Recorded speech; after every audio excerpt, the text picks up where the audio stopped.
Well, hello, welcome to the third pebblepad activity. Here we're going to look at starting from scratch with pages in the Get Creative area, particularly pages. So if you click through to Get Creative, and you see here you can create a portfolio, which is more of a multi-page presentation. We can showcase stories about your learning. The creator page is more of a narrative style, and also has a more flexible design in creating these learning experiences. The Creator Collection, which gathers all your resources together. You might need to meet certain criteria. Maybe if you're in the School of Nursing, you need to be placed into a hospital. That type of thing can be used as evidence in passing various milestones.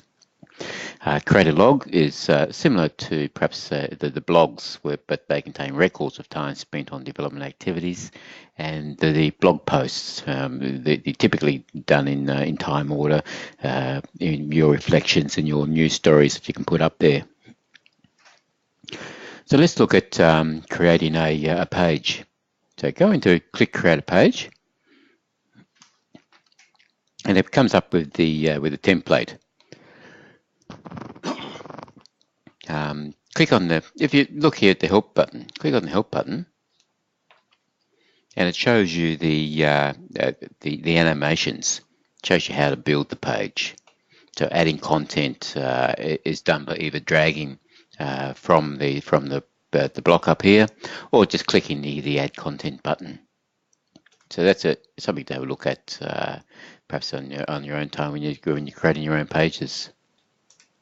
So go into Add Content, and you can see here you can add banners. You can change this banner with your own banner, or you can replace it with banners that pebblepad actually has. For example, might like this banner instead. Now I'll go through and perhaps add some content. I can use the button to do that, or I can drag it onto the page.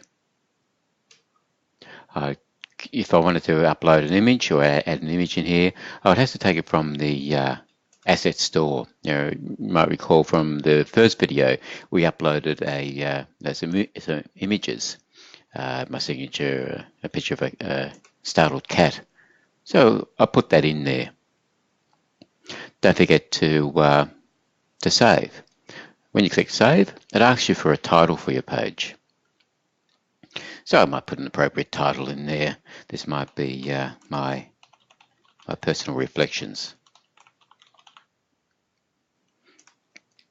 Go confirm, and now that's saved. And now every time I save that, it'll just save. Might want to add some more contents, perhaps some text, which I'll put down below here.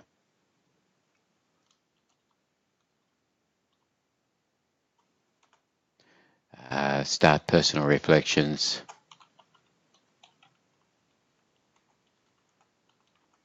My cat, for example. And I can format that text as well, bold. I can change the font, just like you would do in normal Word, in a normal Word document. I might center that text as well. I don't think we like Arial. I might change the Times New Roman and just increase the font a bit. So all things like that that can be done there as well. So adding images, adding text are all done there. You can also go into the properties button. So I've now got the text highlighted there, and I can edit the properties within there. So in the text, I can actually change the background color as well. Let's make it a light green for that one there. I can also change the properties of the page as well, full width or page style. So you notice the difference there between full width or just the normal page style, and work on my document there, so I can see at a glance what it looks like. Click Save. And I'll also do a preview just to see how it appears.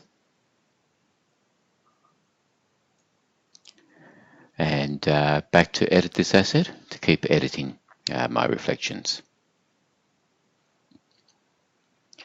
So you might also want to move that around as well.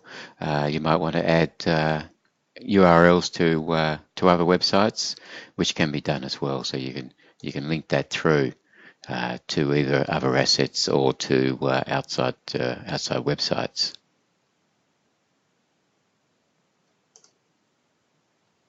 To a URL website, and if I knew what that was, I can might be able to put it in there. HTTP mycat.com, for example. And now when that's clicked on, it'll go to that website, just like a normal hypertext link. So we've looked at changing your page from full width to page style. We've added an image. We can change the color of the background as well for the background here, just by going into pages or into the block and change that as well. To click on the picture, and I can change the colors there with that image, the background to that image. So don't forget to always save your work. There's nothing worse than spending half an hour on it and then finding perhaps that something's gone wrong technically. So that's all been stored in the asset store. So have a play around with that. Add some more content there. See what's available: audio, video. You can embed as well. You'll see that all. Let me just save that. I think I have. And you see all that in your asset store. So if you click back on the home page, go into your assets, and there's my personal reflection there. Go back again, my asset store, or I can click on the last worked on to see it. So asset store, what I wanted to do was to show you, if you click on that link there, that highlights that, and I can now share that with other users as well. So with that, I want to share that personal reflection. I would love to share with people for their advice or collaboration. Share on the web for those who have a pebblepad account to see, or for assessment. So you can receive assessment or feedback on these particular assets that you create. So I won't go through that whole process at the moment. Just be aware that that is available. We'll look at that in one of the other videos of who to share it with. It's basically put in the email address of the person who you share it with, and then just click on the share asset button. And you can change that permission at any time as well. So if you go into one of the other ones that I have perhaps shared as well, I don't think I have shared any here, you can actually change the position, the permissions in there also. So perhaps for an exercise, have a go at playing around with that. Create your own page, perhaps on a hobby or a leisure activity that you've undertaken recently. It won't be assessed as such. It's just really for you to get used to how pebblepad works. Come into the forums if you've got any questions, or shoot us an email if you've got any queries as well. There'll also be a PDF available to go through if you don't want to listen to the entire video, which is activity 3, starting from scratch with pages. So you can have a go at that one as well. In the previous video, we did some uploading. That's also available there in activity number 2, which I'll put up on the within the appropriate place on Milo. All right, so that's all we need to look at for that one. So I'll leave that with you to have a play around with it, and feel free to share with me as well, and we can have a look at what you've perhaps what you come up with. So until next time, I'll talk to you then.